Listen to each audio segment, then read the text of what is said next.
Những ngày gần đây, cộng đồng người Việt Nam ở nước ngoài cũng như ở trong nước đang xôn xao xuất hiện một vị chân tu tên gọi Thích Minh Tuệ.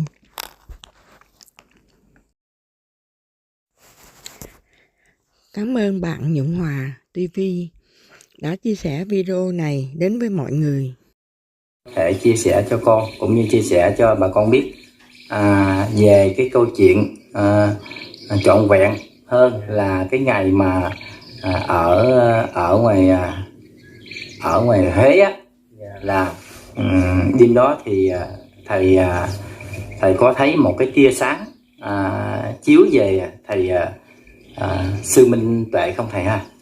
Cái ánh sáng đó là không phải thấy ở Huế, nhưng mà thấy ở đi qua, nói chung là ánh sáng đó là thấy ở đó là để coi coi. Con cũng quên cái chỗ đó rồi. Qua khỏi Hà Tĩnh. Dạ. Qua khỏi Hà Tĩnh vừa nói chung là chưa tới thấy cái ánh sáng đó là ở trong một cái ngọn suối đó, nó còn thuộc địa phận Hà Tĩnh. Dạ. Đúng rồi, suối đó là còn nằm ở Hà Tĩnh, chưa qua đèo Hải Vân mà. Dạ. Chưa qua đèo Hải Vân đó, nói chung con suối đó là con suối đó là nằm địa phận ở Hà Tĩnh chứ đâu phải là ở Huế đâu. Dạ. Nhưng mà đêm đấy là ở dưới một cái con suối, nó là con suối đá. Dạ. Con suối đá ở dưới gầm cầu đấy, thì cũng đi mấy vòng tìm chỗ cho thầy Minh Tuệ, thầy ngồi với lại cùng với các thầy á, với lại các huynh đệ. Dạ. Là ẩn để nghỉ tá túc lại đó. Dạ. Thì không có chỗ, cái người dân đi theo nhiều quá thì tình cờ là thầy Tuệ xuống ngay cái ngọn suối đó. Dạ. Cũng không có gì phát hiện hết, nhưng mới tới thì cũng có muỗi nó bay đát đát. Dạ. Nhưng mà tới đêm đấy tự nhiên cái đêm đó là gió thổi hiu hiu, đó là muỗi không có đâu hết, nó là nằm.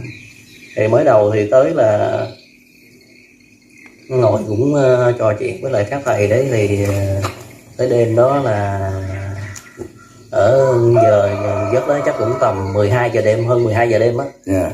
Là phát hiện là thấy có một cái ánh sáng gì á, tự nhiên nó sáng ở ngay cái ánh mắt của mình, nó đang ngủ mà tự nhiên cái ánh sáng lạ quá. Dạ. Cái đó là thầy thấy luôn hả thầy ha? Nhìn thấy ở trên trời nó chiếu xuống thôi. Dạ. Mình thấy trên trời chiếu xuống thôi, bắt đầu là mình mới thấy thử coi nó ở hướng nào, dạ. Đâu là ở ngoài đường ai rọi đèn vô mặt mình. Dạ. Nhưng mà thật ra không phải, nhìn ra đường không thấy gì hết. Dạ. Thì mới nhìn thấy cái ánh sáng đó là nó chĩa xuống ngay chỗ mà thầy Minh Tuệ ngồi đó. Dạ. Nếu mà quay người sang như vậy này, mình để nhìn vô cái ánh sáng đó là nó sẽ nhịp nhàng. Dạ. Nó không có chĩa thẳng. Dạ. Mình quay người đi về là nó chĩa thẳng vô người chỗ đó luôn. Dạ. Đó là cho nên là em thấy là chắc là cái điều gì đó nó kỳ lạ, nói chung là mình không biết thôi. Dạ. Nhưng mà ánh sáng đó là biết là chĩa ngay cái chỗ mà thầy Minh Tuệ ngồi. Dạ. Nhưng mà không biết là như thế nào ở đó thì đâu có biết được. Dạ. Ánh sáng lạ lùng lắm. Dạ. Nhìn tới nó là nó biến mất. Dạ. Nó sẽ từ từ biến mất, nếu mà mình cố tình nhìn luôn là nó biến mất luôn. Dạ. Nên là không, với lại thấy là mình cũng không nên nhìn. Dạ. Nhiều khi là cái điều gì đó, nói chung là em không nghĩ là nhiều khi đó là một cái nguồn năng lượng nào đó để truyền vô cho thầy Minh Tuệ cũng không chừng. Dạ. Đó, cho nên nghĩ vậy không, quay mặt đi chỗ khác thôi. Dạ. Nhưng mà nhìn thấy ánh sáng đó, là nó sáng trong vòng 5-10 phút đó chứ không phải ít đâu. Dạ. Chĩa từ ở trên đỉnh, ở trên trời chĩa xuống luôn mà. Dạ. Quay ra như vậy nên là đây là ngước lên là thấy cái ánh sáng đó là nó trên trời nó chĩa xuống luôn, chứ không phải là từ đâu rọi vào hết. Dạ. Mà đêm đó thì nói chung là lúc đó đi thì cũng xong, có mấy người đi theo bảo vệ nữa mà, nhưng mà họ nằm bên ngoài ngủ. Dạ. Rồi nhìn ra thì thấy người ngủ hết rồi.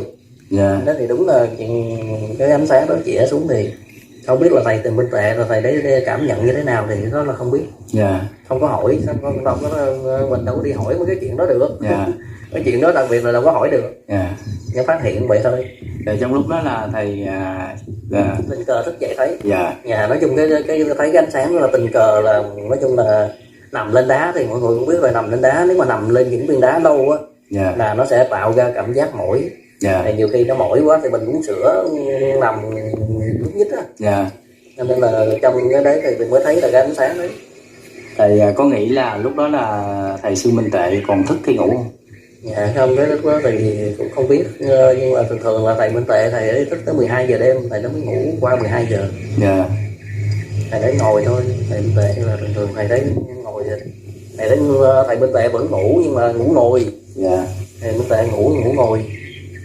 Thì thầy có thể chia sẻ thêm một chút xíu nữa là có một mình thầy thấy hay là có ai thấy nữa không thầy? Dạ cái lúc đó thì không biết đâu, nhưng mà Dạ. cái lúc mà con nhìn thấy như vậy thì nhìn thấy mọi người ngủ hết thôi. Dạ. Nhưng mà có mấy thầy ở gần thầy Minh Tệ, không biết là người ta có thấy hay không. Dạ. Nhiều khi họ cũng thấy nhưng mà họ cũng không xem. Dạ. Tại vì cái ánh sáng đó nếu mà có người khác nhìn vào đó là nó mất. Dạ. Chắc là theo nghĩ họ không nhìn thấy đâu, tại vì lúc khi quay ra như vậy là thấy ánh sáng đó, mình thấy kiểu như mình thấy thôi mấy bé như vậy nè. Dạ. Nó mình thấy hơi thấp thỏm á thì nó sáng thẳng. Dạ. Còn nếu mà mình nhìn thẳng như vậy đó là nó sẽ mất từ từ. Cái ánh sáng đó là nó to không thầy? Nói chung cái ánh sáng đó nó rất là lạ, là nó hình tròn. Dạ. Tròn chứ không phải ấy.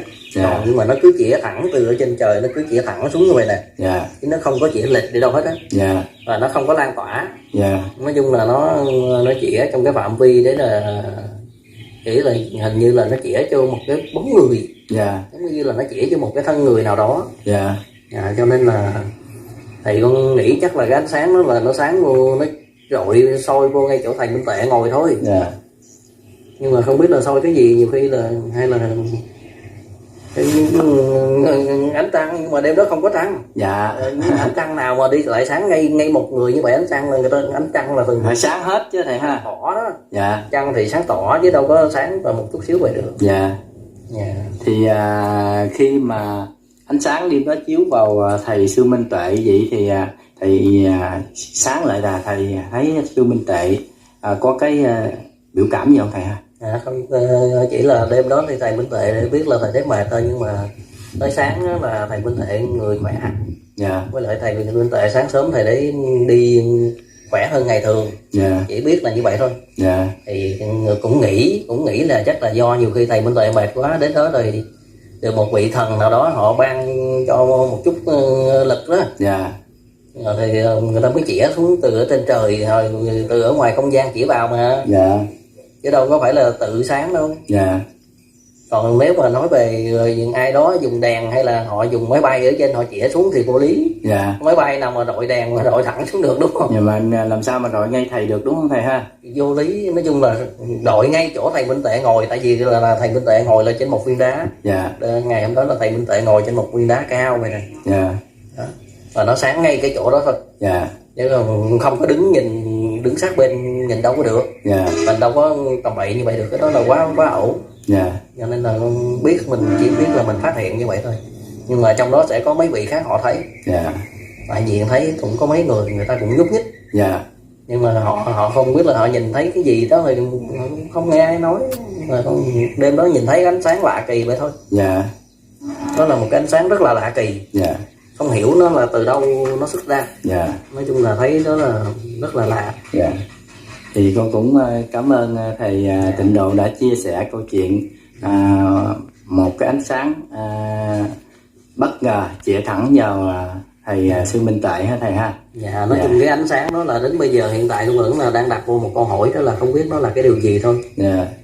Nhưng mà có mấy hôm thì cũng suy nghĩ. Dạ. Nói chung là nhiều khi cái đó là cái ánh sáng ở ngoài không gian đó, là nhiều khi tu thì đi như vậy con cũng đã mở ra. Dạ. Đi hàng ngày, nói chung là như cái đêm ở ngoài Nghĩa Trang đó. Dạ.